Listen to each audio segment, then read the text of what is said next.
Բարև ձեզ, հարգելի ընկերներ, հարգելի քաղաքացիներ, Նիկոլ Փաշինյանի կողմից մեր մայր եկեղեցու նկատմամբ սանձազերծված այս լավ պլանավորված, լավ տարբեր այսպես մանրամասնություններով գծված հարձակման առաջին իսկ օրերից ես առաջ հերթին ինձ, երկրորդ հերթին ձեզ խոստացա, որ բոլոր հնարավորությունները, այդ թվում ինչ-որ մի կետից մյուս կետ տեղափոխվելու ժամանակ, ճակերտավոր ազատ ժամանակ ունենալը կօգտագործեմ, որպեսզի հնարավորինս շատ տեղեկատվական դաշտում փորձեմ օգտակար լինել այս գրոհը խափանելուն և հիմա հերթական լայվն եմ անում այս թեմայով, մոտ 10-15 րոպե ժամանակ ունեմ, պետք է կարևոր հանդիպան գնամ իմ վարություն գտնվող գործերից մեկով, մինչև հասնեմ Ավան, մի քանի կարևոր բան եմ ուզում ասել այսօրվա այդ գրառման վերաբերյալ։ Առաջինը մենք նկատում ենք, որ նախանձելի հետևողականությամբ ամեն օր, ամեն առավոտ մի նոր գրառմամբ քայլ առ քայլ նրանք գնում են առաջ։ Եթե սկզբից այս ամենը ուներ տեղեկատվական, բացառապես տեղեկատվական գրոհի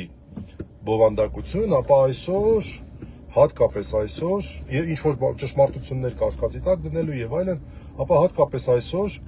վերջապես նրանք սկսեցին բացահայտել իրենց ծրագրերը եւ ինստիտուցիոնալ տեսք են տալիս մեր մայր եկեղեցու նկատմամբ հարձակումների։ Ես հատուկ եմ ասում մայր եկեղեցու, այլ ոչ թե վեհապարի, որովհետեւ վեհապարի հանգամանքը բացառապես պատրվակ է այս ամենում։ Առաջին իսկ օրից իմ ընկերները կվկայեն, որ ես ասել եմ, որ նրա նպատակը վեհապար հայրապետին Թուրքիայի քաղաքացու ազգությամբ հայ առաքելական եկեղեցու դավանորդ, բայց Թուրքիայի քաղաքացով փոխարինելն է։ Առաջին իսկ օրից ասել եմ, չի եղել որևէ տեղեկություն այդ մասին։ Այսօր մի փոքր ուսումնասիրելով դաշտը, ես նկատեցի, որ արդեն բացահայտ են այս խաղը խաղում։ Շատ բացահայտ են խաղում, անուններ այս բան չեմ տալու, ովքեր որ գիտեն, ով որ չգիտի, ցանկության դեպքում կարող է հեշտությամբ տեղեկանալ։ Բայց կրկնում եմ, Թուրքիայի քաղաքացի հայ առաքելական եկեղեցին փորձում են դնել Էրդողանի վերահսկողության տակ։ Կամ Ալիևի, չգիտեմ, ու այս դեպքում հավանաբար Էրդողանի։ Ինչու՞մ է սա դրսևորվում։ Տեսեք, ուրեմն պետության ներկայացուցիչը, ղեկավարը, ասում է պետք է ձևավորվի ինչ-որ կոմիտե, չգիտեմ ինչ, եւ ասում է առաջի 10-ին ես եմ նշանակելու։ Այսինքն ֆիքսենք, որ դրա ստեղծողը Նիկոլ Փաշինյանն է։ Ֆիքսենք, որ ստեղծողը ոչ թե ինքնաբուխ ինչ-որ մի բան է, այլ Նիկոլ Փաշինյանի ստեղծած ինչ-որ մի կառույց է, ովքեր են այդտեղ ներգրավելու։ Ուրեմն առաջի հերթին կարգալույծ եղած հայ առաքելական եկեղեցու հոգևորականներ։ Հայ առաքելական եկեղեցուն իրականացնում է բավական այսպես հետևողականորեն իր կարգերը պաշտպանելու ուղղված գործունեություն եւ երբեմն դուք տեսնում եք ինքներդ էլ կարող եք հիշել կամ ուշադրություն եթե չեք դարձրել, բացեք մայրաթողի էջերը տեսնել, որ ժամանակ առ ժամանակ ինչ որ խախտումների համար կարգալույծ են արվում տարբեր հոգևորականներ։ Եվ հիմա ես նկատում եմ այդ հոգևորականների հատուկ բացել նայել եմ էջերում, ընդ որում նրանք կարգալույծ լինելով չեն դադարում կրել հայ առաքելական եկեղեցու հոգևոր հովիվի այսպես հագուստը եւ չեն դադարում նրանց տրված անունը օգտագործելուց։ Ինչի իրավունքը չունեն։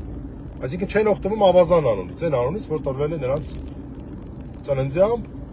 եւ շարունակում են այն անունը օգտագործել, որի իրավունքը այլևս չունեն։ Եվ մենք տեսնում ենք այդ մարդիկ արդեն իրականացնում են որոշակի քարոզ, որոշակի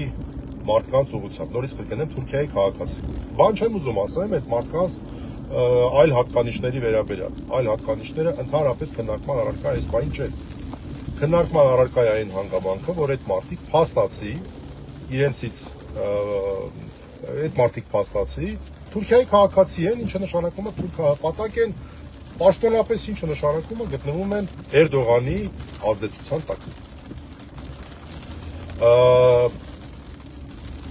Օրինակ կարող եք Facebook-ում գտնել, լավ ասեմ անունը, Տեր Արմեն Մելքոնյան անունով ինչ-որ մեկը ներկայանում է, որը ապօրինի է ներկայանում, իրավունք չունի, նրա ավազանունը անունն է վերադարձվել Սարգիս, եւ շատ այսպես ամբողջ ուժով քարոզում է Նիկոլ Փաշինյանի թեզերը, ամբողջ ուժով հարձակվում է եկեղեցու վրա եւ նաեւ ինչ-որ մարդկանց քարոզ է անում արդեն տենց կիսաբացահայտ ձևով, որպես ամենայն հայոց հայրապետի գահակալության հետ կապված հարցեր։ Այսինքն առաջի խումբը, որը որ նա ընդգրկելու է, լինելու է կարգալույց հոգևորականները, որոնք շատերը, ոչ բոլորը, ես ճանաչում եմ կարգալույց հոգևորականները, որոնք հիանալի մարդիկ են, հիմա սխալ են թույլ տվել, կարգալույց են արվել, տենց էլ է լինում։ Բայց շատերը կան նաև, որոնք որ չարացած են մայրաթորի նկատմամբ, եւ հիմա նրանք լինելու են հաստատ այս հարցակման առաջին գծում։ Երկրորդ խումբը կազմում են այն մարդիկ, ովքեր որ բողոքականության կողմնակից են։ Բողոքական քրիստոնեության կողմնակից են։ Ես ինքս ոչինչ չունեմ բողոքական մտածողության քրիստոնեության դեմ, դա էլ տարատեսակ է քրիստոնեության, բայց դա մերը չի։ Դա որևէ կապ չունի մեր ավանդույթի հետ։ Սովորաբար այդ եկեղեցիները այսպես զրոյից սկսվող եկեղեցիներ են, պատմությունը հաշվի չեն առնում եւ սկսում են զրոյից։ Այդ եկեղեցու գլխավոր տարբերակիչ նշաններից մեկն է նա, որ նրանք ընդունում են բացառապես Սուրբ Գիրքը եւ չեն ընդունում սրբազան ավանդույթը։ Սա շատ կարեւոր է։ Այո, Սուրբ Գիրքը շատ կարեւոր է, բայց Սուրբ Գրքի կողքին մեր Սուրբ եկեղեցին եւ շատ այլ եկեղեցիներ եւս, կաթոլիկ եկեղեցին, ռուսուղապար եկեղեցին եւ այլն, ընդունում են առաքյալներից ավանդված, մեր դեպքում մեր եկեղեցու հայրերով շարունակված սրբազան ավանդույթը։ Ընդունում են դա եւ դա կարեւոր հիմք է հանդիսանում մեր գործունեության համար։ Չգիտեմ, Գրիգոր Լուսավորիչի պատմությունը, Վարդանանց պատմությունը, Գրիգոր Նարեկացին, Գրիգոր Տաթևացին եւ այլն, այդ բոլորը մեր ավանդույթի մաս է։ Բողոքական եկեղեցիները դա չեն ընդունում, սոլո սկրիպտուրա, այս է իրանց սկզբունքը, միայն գրվածքը։ Մեր եկեղեցիները այս բանավեճը կա, միշտ ասում են, որ եղբայր, դուք ասում եք սոլո սկրիպտուրա, բայց մենակ այն փաստը, որ ինքը Սուրբ Գիրքը, այն գրքերը կոնկրետ, որոնք որ դրա մաս են կազմում, հենց ավանդույթի ուժով են ձևավորվել։ Եկեղեցին է դա ձևավորել։ Եկեղեցին է չէ որոշել, որ գիրքն ատեղ, որ գիրքը տեղ չի։ Ոնց եղավ սոլո սկրիպտուրա։ Դուք ինչ որ հետևանքը վերցնում եք, պատճառը չեք վերցնում, ամեն դեպքում չեմ ուզում մտնեմ այս բանավեճի մեջ, ամեն դեպքում դուք կարդացեք եւ ուղիղ բողոքականություն կտեսնեք Նիկոլ Փաշինյանի տեքստում։ Այսինքն նա օրինակ չի խոսում Սուրբ Պատարագի մասնակցելու եւ հաղորդություն ստանալու մասին։ Ինքը դա չի անում, ակնհայտորեն չի անում։ Ինքը խոսում է օրինակ Աստվածաշունչը ընթերցած լինելու մասին։ Ինքը խոսում է ամենօրյա աղոթքների մասին։ Այնինչ մեր եկեղեցին ամենակարևոր ծեսը մեր եկեղեցուն դա պատարագն է։ Դա պատարագն է։ Սրանով նա գրավում է նաև աղանդավորական եկեղեցիներին եւ մեր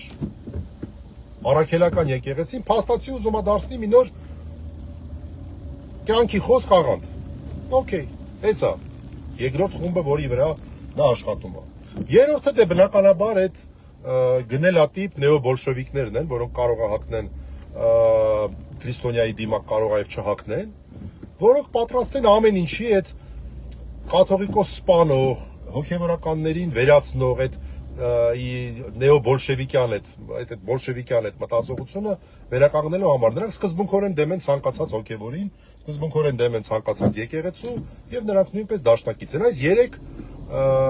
կարծում եմ հիմնական խմբերին է նա փորձելու միավորել, բայց սա այսպես եկեղեցական իմաստով եմ ասում, բայց նաև վերադառնալով պետական օրենքների մակարդակին, ես սա համարում եմ, հիշում եք մենք հայտարարություն արել ենք ինգիրավապաշտպանների նախաձեռնությամբ, սա համարում եմ այս նախապատրաստության շարունակություն, այսինքն սահմանադրական կարգի տապալման շարունակություն եւ նոր հանցակիցներին ներգրավել իմ լավ գործընկերներից մեկը շատ ճիշտ նկատեց, որ սա հանցակիցներ ներգրավելու փուլն է։ Եվ բոլոր այն մարդիկ, որոնք որ այդտեղ ներգրաված են լինելու, թող իմանան, այդ ես չգիտեմ, կարգալույծ եղածները առաջի հերթին, որոնք հավանաբար այսպես լինելու են առաջին գիծը, եւ մյուսները, նրանք թող իմանան, որ իրենց արածը բացի նրանից, որ աստվածամարտություն է, Աստծո դեմ գնալն է, Աստծո օծյալի դեմ գնալն է, այլև պետական օրենքների խախտում է։ Եվ ես անձամբ խոստանում եմ, որ ամեն ինչ անելու եմ, որպեսզի որևէ մեկը այս մարդկանցից պատասխանատվությունից չխուսափի։ Որևէ մեկը պատասխանատվությունից չխուսափի։ Անձնական բան ասեմ, ես ունեմ ինչ-որ մեղքի զգացում 2018-ի համար։ Երբ նույն մեթոդներով նրանք սկսեցին նախպետությունը գրավեցին։ Ստերով, կիսաճշմարտություններով, կեղծիքներով, հետևողականությամբ ես այդ ամեն ինչը տեսնում եմ, այն ժամանակ իմ ընկերները գիտեն կենթանի վկաները։ Երկու բան է ասում։ Դեռ չի պատկերացնում, որ դավաճանների հետ գործ ունենք, բայց երկու բան հստակ է։ Դուք ոչ պատերազմել գիտեք, ոչ բանակցել գիտեք, ես ինչ եք անում, դուք ոնց եք պետություն ստանձնում։ Ցավոք սրտի մի բան էլ ավել դուրս եկավ։ Եւ չգիտեմ ինչ կարող է անել, բայց այդ բանը մեջս կա, որ կարող է մի բան կարող է ավել անել, բացի խոսքս ասելուց, թե չի կարող։ Եվ ես ու ինպես մարդիկ թող իմանան, որ կոպիտ ասած որևէ հետքայլի ոչ մի բան չունենք, որովհետև սա նաև այն է, ինչ որ չենք արել 2018։ Սենց ուղիղ եմ ասում, անձամբ իմ ասում։ Ոչ մի հետքայլի հնարավորություն մենք չունենք։ Մեր եկեղեցին մենք պաշտպանելու ենք մինչև վերջ։ Բոլոր հնարավոր ուղիներով։ Եվ մենք հույս ունենք, ես չգիտեմ, անկեղծ ասած, մեր եկեղեցու մոտեցումը արդեն ոնց որ նշмарվում է, շատ բաներ կա, որ չենք կարող անել, որտեղ եկեղեցին ինքը պետք է նախաձեռնի, գուցե եկեղեցին ճիշտ է այս քաղաքականությամբ չեմ ուզում գնահատել, ճիշտ չեմ համարում, բայց բոլոր այն դեպքերում, երբ որևէ հարց, այսպես, թույլտվություն հարցնելու անհրաժեշտություն չի լինելու, մենք մեր արածը անելու ենք։ Այսինքն պաշտպանելու ենք մեր եկեղեցին այս օր էցոր ավելի հստակ դարձող հակաեկեղեցական եւ հակապետական ոտնձգությունից։ Հակազգային նաեւ, որովհետեւ նորից ասեմ, այս ամենի նպատակը ամենայն հայոց կաթողիկոսի գահին Թուրքիայի քաղաքացու, չեմ գնահատում, այլ հատկանիշները չեմ ասում։ Թուրքիայի քաղաքացու նստեցնելն է։ Եվ մի բան էլ ասեմ, ես մտավախություն ունեմ, որ ոչ մեծաթիվ, բայց փոքրաթիվ գործակիցներ ունեն նաև մեր եկեղեցու ներսում։ Վստահ եմ, որ փոքրաթիվ։ Եվ վստահ եմ նաև, որ անդադ փորձում են նոր մարդիկ վերբովկա անել։ Այդ մարդիկ թող հիշեն Հուդայի պատմությունը։ Մինչև վերջի վարքյան Հիսուս Քրիստոս չբացահայտեց։ Որտեղ մինչև վերջի վարքյան հնարավորություն տվեց Հուդային իր մատնությունը, իր դավաճանությունը չանել։ Բայց նա իր դավաճանությունը ի վերջո արեց։ Ես այդ հույս ունեմ, որ եթե կան այդ մարդիկ,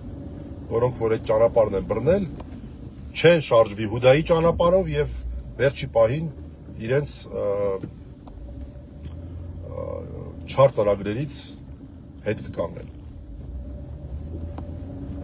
Իսկ նորից այսօր առավոտյան գրառմանս մեջ մի միտք էի նշել, չեմ հիշում երբ էր վաղուց էր, բայց լավ է տպավորվել մեր եկեղեցու հայրերից։ Կարծեմ ներսեր շնորհալին էր, որ չարը երբեք չի քնում։ Այ մարդ, չարը երբեք չի քնում, ո՞րն է։ Այ հիմա տեսնում եք։ Այս գերագույն դավաճանի ամեն օր անհոգնել ձևով եկեղեցին հարվածի տակ դնելը, դա ոչ այլ ինչ է, քան այն որ չարը երբեք չի քնում։ Եվ դա նշանակում է, որ մենք էլ պետք է անհոգնել լինենք։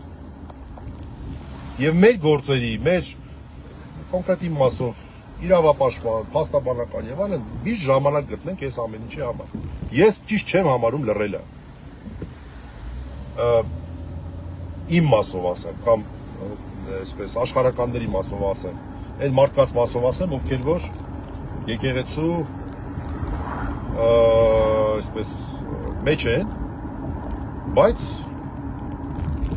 հոգևորական չեն եւ այլն աշխարհականների մասին ասեմ։ Մեր եկեղեցու պաշտոնական մոտեցումները այլ հարց է, իրենք տարբեր նկատառումներով հուսով եմ կայացնում են եւ կկայացնեն ճիշտ որոշումներ։ Դեռ նորից ասեմ, ես իմ համար անհասկանալի է այսպիսի պաշտպանությունը, այս ոչ ակտիվ պաշտպանությունը, եթե այդպես կարող ենք ասել, բայց հիմա ինչ ասեմ։ Բայց այն մարդիկ, ովքեր որ եկեղեցու մեջ են, չեմ ասում եկեղեցու կողքին, այն մարդիկ, որ գրում են եկեղեցու կողքին են, ուզեի որ մտածեն, եկեղեցու կողքին են, թե եկեղեցու մեջ են։ Այդ մարդիկ ես շատ կուզեի, որպեսզի այս գիտակցումը լինի, որ մենք նույնպես պետք է լինենք անհոգնել։ Այսքանը հաջողություն։